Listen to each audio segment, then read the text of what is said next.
اور وہ جو جمیل نامی شہری کی درخواست پر ایک مقدمہ درج ہوتا ہے، اور اس میں یہ پہلے ایک وکیل صاحب کو لے آتے ہیں، پھر بار کے صدر کو لے آتے ہیں۔ جب معاملہ پھر بھی ان کے ہاتھ میں نہیں آتا یا نہیں معاملہ بنتا تو پھر یہ جب کرونا کی جھوٹی رپورٹیں بنا کر لاتے ہیں، اس پر کچھ دن نکالتے ہیں، پھر جب یہ پیش ہوتے ہیں اور بہانے بازی کرتے ہیں تو ضمانت خارج ہو جاتی ہے۔ خارج ہونے سے پہلے یہ بھاگ جاتے ہیں، سگیاں پل سے ان کو گرفتار کیا جاتا ہے۔ پھر ان کا پہلے دن 5 روزہ جسمانی ریمانڈ دیا تھا عدالت نے۔ اب آپ کو ایک بات میں بتا دوں کہ یہ نہ دہشت گردی کا مقدمہ ہے اور نہ ہی نیب کا مقدمہ ہے۔ دہشت گردی اور نیب قوانین میں فزیکل ریمانڈ ہے کتنے دنوں کا؟ 90 دنوں کا، جبکہ جو باقی جتنے بھی کرمنل میٹرز ہیں ان میں ریمانڈ ہے ٹوٹل فزیکل ریمانڈ آپ میکسیمم وقفوں سے یا ایک ہی بار 14 دن کا دے سکتے ہیں۔ 14 دن کا فزیکل ریمانڈ ہوتا ہے، جہاں جس کیس کے اندر 10 دن کا ٹوٹل یا 12 دن کا یا 8 دن کا فزیکل ریمانڈ دیا جائے تو کہا جاتا ہے کیس بہت مضبوط ہے، اور اس کا مطلب ہے بہت زیادہ چیزیں ہیں جو کلیکٹ ہو رہی ہیں اور جو اس کے بعد ریکوریز ہو رہی ہیں، جس کی بنیاد پر جو ملزم اس کا ریمانڈ دیا جا رہا ہے۔ ریمانڈ کا بیسک کنسیپٹ یہ ہے کہ جب پہلے دن پولیس والوں نے 5 دن کا ریمانڈ لیا، پھر واپس آئے، انہوں نے عدالت سے 4 دن کا مزید ریمانڈ لیا، آج پھر ریمانڈ مانگا انہوں نے۔ جب ریمانڈ مانگا جاتا ہے تو 4 دنوں کا پہلے حساب دیا جاتا ہے عدالت کو کہ ان 4 دنوں میں ہم نے کون سی ریکوری کی ہے، ہم نے کون سا کام کیا ہے، اور اب ہمیں مزید کیا کرنا ہے، تب جا کے ریمانڈ ملتا ہے، اس کے بغیر ریمانڈ نہیں ملتا۔ اور پھر ان لوگوں کے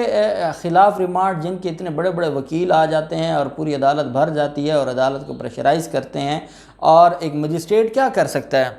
یہ تو ہائی کورٹ کے جو ججز ہیں وہاں تک جا کے یہ پریشر ڈالتے ہیں، تو یہ تو ایک جو علاقہ مجسٹریٹ ہیں، تو علاقہ مجسٹریٹ کی عدالت میں اتنا رش کر کے یہ سارا کچھ کرتے ہیں، تو آپ اندازہ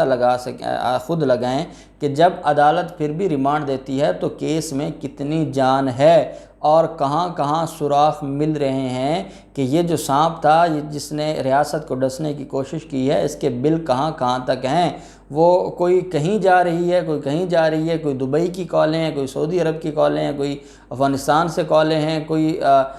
جو لنڈن سے کالیں ہیں۔ اب کالز تو بہت زیادہ ہیں، اور ان کو یہ لگتا تھا، انہوں نے بیسیکلی جو فون ہے جویل لطیف کا، کیونکہ اس کو ریکور کرنا تھا، فون تو آپ جانتے ہیں وہ تو جاتی عمرہ پہنچ گیا ہوگا۔ مریم نواز اتنی پاگل نہیں ہے کہ وہ ٹیلی فون اس کے پاس رہنے دیتی، وہ ٹیلی فون مریم نواز نے اپنے پاس جاتی عمرہ میں ضبط کیا ہوگا اور اس کا ڈیٹا بھی اس نے ضائع کر دیا ہوگا۔ اب جو بڑی ایجنسیز ہیں وہ تو ڈیٹا ریکور کر سکتی ہیں، ان کے پاس سارے کے سارے موجود ہیں۔ اب معاملہ یہ ہے کہ جویل لطیف سے جب یہ پوچھا جا رہا ہے کہ آپ کے ساتھ جو ملوث ہیں ان کے نام بتائیں، جب جویل لطیف سے یہ پوچھا جا رہا ہے کہ آپ کا جو فون ہے وہ آپ بتائیں، جو آپ کی ای میلز، اب لیپ ٹاپ کا مسئلہ آ گیا ہے کہ لیپ ٹاپ سے یہ ای میلز استعمال کر رہے ہیں، اور وہ ای میلز کہاں کہاں جاتی ہیں، وہ ساری کی ساری جو ڈیٹا ہے وہ انہوں نے اپنا حاصل کر لیا ہے۔ جو سی آئی اے نے، لاہور کی جو سی آئی اے ہے، انہوں نے یہ سارا ڈیٹا حاصل کر لیا ہے۔ خیر، عدالت میں آج کہا گیا کہ جناب ہمیں مزید ریمانڈ چاہیے۔ ملزم کے وکلاء نے کہا جناب ریمانڈ نہیں دینا چاہیے، زیادتی ہو رہی ہے، پہلے 10 دن سے ملزم پولیس کسٹڈی میں ہے، مزید اب کتنا اس کی اب جان لینی ہے، کیا کرنا ہے، کیوں اتنا ریمانڈ دیا جا رہا ہے؟ عدالت نے کہا دیکھیں، جب تک یہ ایسا معاملہ جو ریاست کے خلاف ہے، جب تک تفتیش مکمل نہیں ہوتی یہ ریمانڈ پہ رہے گا۔ پھر اگر تو اس کو اپنی اتنی جان عزیز ہے یا یہ اس ذہنی تشدد سے باہر نکلنا چاہتا ہے تو پھر ان کو جو وہ مانگتے ہیں ان کو دے دے۔ جب وہ نہیں دے گا تو اس کا مطلب ان کو شامل تفتیش کے لیے اس کی کسٹڈی چاہیے ہوگی۔ عدالت نے حکم جاری کیا کہ 3 دن کا مزید فزیکل ریمانڈ ملزم کا دے کر سی آئی اے پولیس کے حوالے کر دیا۔ 3 دن سے مراد یہ ہے کہ اب ملزم کو دوبارہ پیش کیا جائے گا منڈے،